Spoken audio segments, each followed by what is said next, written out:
The coronavirus pandemic has changed almost everything in our lives, but college students may see the biggest impact. Yeah, will schools raise tuition? What happens if you take a gap year? John is with an expert to help parents and students figure things out.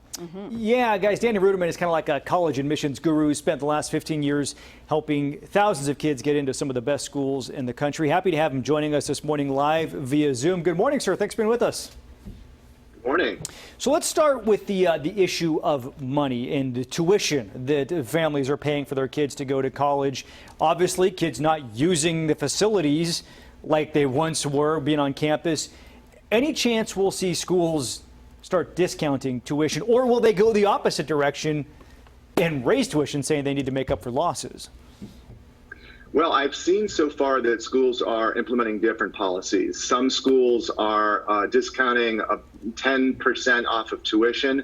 Others are keeping it the same because a lot of students are deferring a year, which is costing the college a lot of money. So it's difficult because parents have to decide, is it worth, having their child sit at home and learn online, but keep on that 4-year path, or wait to really go and have the entire college experience. So it's a moving target, but for now, most schools are either charging the same or slightly discounting. You mentioned the deferring a year, or taking a gap year as they call it. In your opinion, as someone who helps people get into colleges, what does that do to a student's prospects of future enrollment or getting it? Will schools maybe change their mind and disinvite someone who decides to take a year off? Sure. So some colleges right now are allowing gap years, and what a student usually has to do is make a proposal. So they have to write a formal, what are they going to do with that year? And if that's approved, then the student is actually guaranteed a slot when he or she comes back. Now, a lot of colleges are not allowing deferrals because they can't defer everyone, or there'd be a real problem for future years. So, I'm a real big fan of deferrals in general because students generally get more mature and serious about school. But the trick is that a lot of colleges who are accepting deferrals have a very specific timeline that if you have to get that deferral letter in by, or there is no chance of doing it.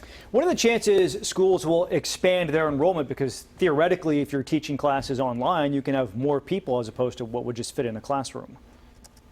Yes, there's a lot of proposals out there to do exactly that, because if they're going to lose income in terms of students either not attending or taking those deferrals, they can try to make it up on the backside with that online learning. The trick is, however, if they allow students to start to enroll now, and once we get out of this and they have to come back on campus, they have to find places for those kids to live. So it is definitely a lot of discussions in these college offices about what strategy to take.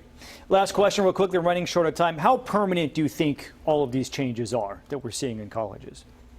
Personally, I think that they're going to come back to normalcy. I think that there's so much benefit in allowing a student to live on campus, and there's so much infrastructure in the colleges to let that happen, that hopefully eventually everyone's going to go right back to the way we were. All right. Danny Ruderman, thank you so much. We appreciate your expertise on the issue.